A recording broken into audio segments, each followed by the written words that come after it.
Tonight, the wedding. Imran Khan and Jemima Goldsmith tie the knot. We have the only television interview. But that's where any resemblance to a normal wedding ended. Imran Khan and Jemima Goldsmith exchanged their vows at Richmond Register office with the eyes of the world's media upon them. Now, in their only television interview, the former cricketer and the society heiress talk about his Playboy past and her role as a Muslim wife. Christopher Peacock reports on today's events and that interview. It might have been just a formality after the Islamic wedding in Paris, but Jemima Goldsmith was determined to show everyone this was her day. She left her home, Ormley Lodge on Ham Common, heading for Richmond Register office. Here she would legally become Imran Khan's wife in a 10-minute civil ceremony, shaking off a privileged lifestyle to become a Muslim wife who will live in Pakistan. Jemima arrived 10 minutes late with her father, Sir James Goldsmith, and his wife, Lady Annabel.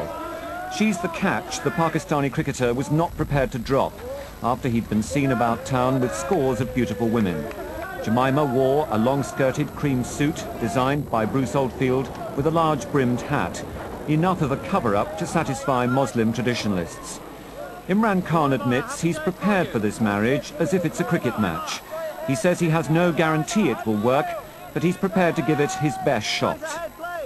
You suddenly come across in life someone who's heading the same direction as you. And that's the best way I can describe that, who you feel has the same vision as you, values, you know, who views life in the same way, and you have mental compatibility. Above all, it's the mind that, it's the meeting of the mind that is the most important thing. Jemima is 21 years younger than Imran Khan. Were her parents concerned about the age gap? I think they, initially have all the sort of same concerns that all parents have, which is, you're very young, do you know what you're doing? And also, they hadn't really met Imran, so it was difficult for them. But I didn't think that they thought you were young. I actually thought they had faith in you. I thought that they trusted your judgment. Yeah, I thought they would have opposed it. Yeah, I tell you, I was very surprised by their reaction. I thought there would be a much more negative response. But actually, luckily now they both met Imran, obviously, and they get on very well, and they're very pro the whole thing. Many are sceptical about the marriage working. What does Imran think? In cricket, it's like entering a match and thinking about losing. You cannot win. You enter a match and you do not think about losing, you think about winning. And so, how awful to enter a marriage and thinking about a divorce. But does he regret his Playboy image? I wish I was born an angel and I would never have committed a sin in my life, but I wasn't. I was born in a society where I was influenced by various heroes, pop stars, when I was growing up. I had a westernized education which removed me from Islam. And how does Jemima face the future as a Muslim wife living in Pakistan?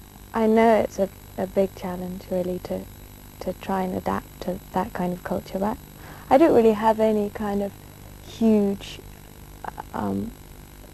fears, because I've been there 3 times for a start, so I know to some extent what I'm going into. And so they left to face the future, and a new life half a world away from the clamour outside Richmond Register office. All this and the media too for a cricket star getting married.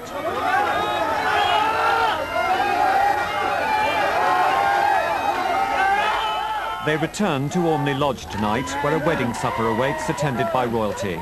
The photographs to be taken by Hello magazine for a fee of £100,000, payable to the hospital Imran Khan is building in Pakistan in memory of his mother. One photograph they won't get, the bride and groom toasting each other in champagne. That's forbidden by Muslim law. Jemima's new life starts here. In Richmond, this is Christopher Peacock for London Tonight. She's half his age, half Jewish, and wholly used to the privileged life of a billionaire's daughter. He's a Muslim, one of the world's sporting heroes, and tipped by some as a future leader of his country. Jemima and Imran seem miles apart. Liz Wickham examines the relationship of the new Mr. and Mrs. Khan. Since their romance became public, speculation was rife about their suitability and whether the half-Jewish party girl could bow under the yoke of a Muslim wife. Mona Bowens, Islamic herself, was first to cast doubt on the match, but since meeting the couple has changed her mind.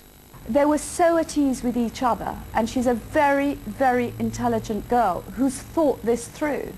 So I would have to swallow perhaps a lot of my first reservations.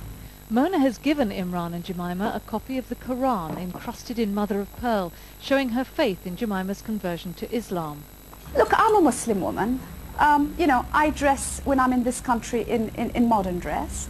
I think you just have to be sensitive and intelligent not to alienate and do things which are controversial. And I think she's sensible enough to do that. Sunrise Radio. But away from the rarefied atmosphere of international society, on local radio in Southall, the wedding merited only a mention on the news. Former Pakistani cricketer Imran Khan and heiress Jemima Goldsmith. And out on the streets, opinions varied. I'm not really bothered about it. Well, it's important to him, not to us. Good luck to them both. There's nothing wrong with marrying him. I don't think he's having any double standards. I wish them best of luck, all there is. But if the two communities were looking for a cultural melting pot, they couldn't have created a more beautiful one than today's happy couple. This is Liz Wickham for London Tonight. And the official reception party begins at 8. It'll end a remarkable day.